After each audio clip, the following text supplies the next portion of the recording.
Welcome to Mind Food Smart Eating, and today we've got a very different ingredient. Celeriac. We're making celeriac and apple soup with a parmesan crisp. That's actually my favourite bit, the parmesan crisp. I think the apple's mine. But it's actually a fairly ugly looking vegetable. It's a really ugly vegetable. And it smells very earthy. It sort of grows above the ground, so you can see there all the roots underneath. Part of the family, the turnip family, which you can guess kind of looking at that. Yep. But today we're going to turn it into soup. And it's a beautiful soup. You'll really love it. Fantastic. So we'll put the pan on for the soup. Great. Turn it on. It's a little bit of oil there. Yes, and the oil's for our favourite ingredients, our onion and garlic. Yep. We love the smell of that. So that's 2 cloves of garlic going in there. And 1 whole onion. Great. And you really just want to coat that garlic and the onion with the oil. Yep. It just smells so good. So here we've got 4 cups of stock, vegetable stock, reduced chicken stock. Now you can make your own stock, but you know, it is easier and quicker, isn't it? It is. Store-bought. It'd be great to make your own stock. If you can always freeze it if you've made it previously and freeze it in small containers. Okay, so pour that right in.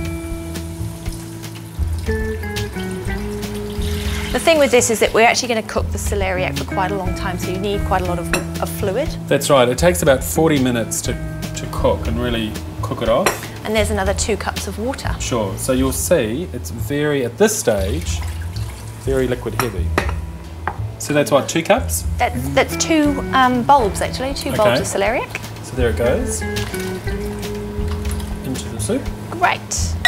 So that's now just going to simmer down for 40 or 45 minutes. Okay, and I'll just keep that partially covered. So while the soup's cooking, now's a great time to make the parmesan crisps. Great. And I got to tell you, everyone in my family loves this, and kids can make it. It's really simple. Do you want to do it? You just sprinkle the parmesan straight onto a baking tray lined with baking paper and cook it. It couldn't be easier. And then once it dries, you break it, so it's quite brittle. Because it melts. And nice and chewy.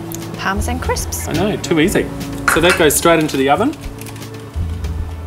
Oh, now that's looking good. Now, that's been in the oven for about 10 minutes.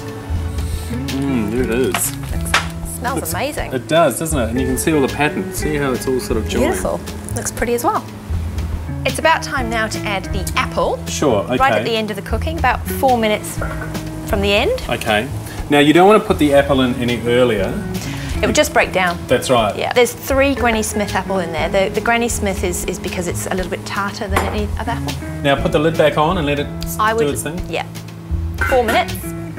Fantastic. Great. The next thing to add is half a cup of cream. Okay. I'm just going to add that in. And really the next thing to do is to put it straight into the blender.